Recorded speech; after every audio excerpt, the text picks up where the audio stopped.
What's up guys, my name's Curtis and welcome to 5-Minute Finance, where I take personal finance topics and explain them to you in 5 minutes or less. I know it's been a few weeks since I posted my last video, and I truly do apologize for that. I've been getting used to life with a newborn baby recently, and unfortunately that meant my focus shifted away from the YouTube channel just for a few weeks. But I do plan on getting back into the rhythm of things, so expect new weekly videos going forward. As I'm sure many of you are aware, newborn babies definitely aren't cheap. But one of the best ways to help pay for a lot of the things that they need is the HSA, or the health savings account. And the HSA is not only a great way to get some tax benefits when you pay for medical expenses, it's also an extremely powerful wealth building tool, and here's why. The health savings account kind of works similarly to a retirement account, but for healthcare. The money that you put into an HSA is considered pre-tax. In other words, you lower your taxable income in any year in which you contribute to an HSA.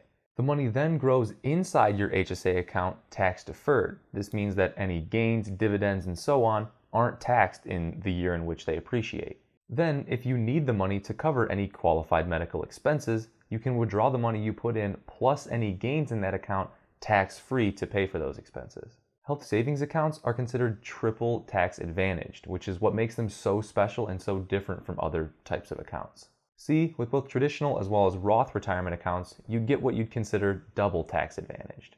In the case of traditional retirement accounts, the money goes in pre-tax and it grows tax deferred. However, you do need to pay taxes on that money when you withdraw it once you reach retirement age. With Roth retirement assets, the money goes in after tax, so you pay taxes on your contributions in the year in which you contribute. However, it does grow tax-free and you can withdraw tax-free once you reach retirement age. So in either case with your retirement accounts, you have to pay taxes at some point, but that's not the case with the HSA.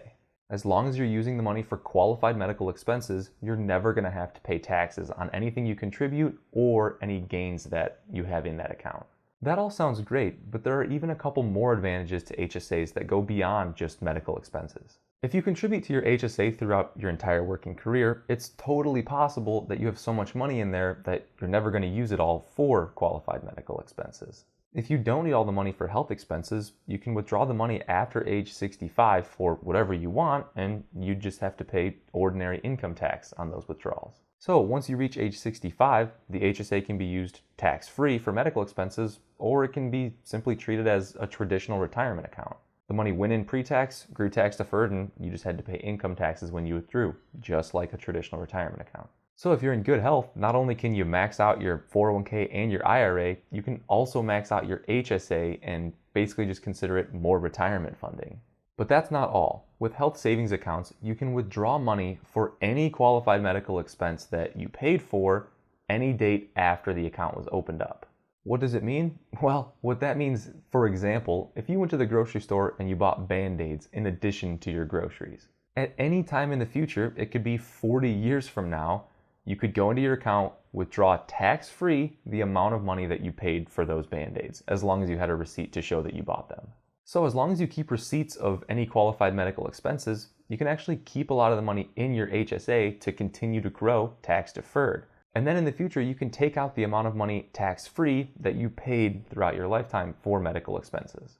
This is a weird technicality with HSAs that most people don't ever and probably won't ever need to use. But for extremely high income earners who are maxing out all of their tax advantage accounts and have the ability to pay for their medical expenses up front, it can be extremely powerful in terms of wealth building. I hope this video gave you guys a brief overview of the HSA as well as the benefits associated with it. I do need to end the video by saying if you have an HSA, try not to keep all the money in that account just simply in cash. Less than 20% of people who have HSAs actually invest within that account, and just about all HSA accounts have the option to buy mutual funds, stocks, and whatnot in that account. You should always have at least some of the money in your HSA invested in the market. That way it gives your money a chance to grow and you're not missing out on the tax deferred portion of the triple tax advantaged account. If you guys enjoyed this video, it would really help me out if you gave it a thumbs up. And if you're new around here and want to see more personal finance videos going forward in the future, I won't skip another 5 weeks again, I promise. Click this globe right here to subscribe.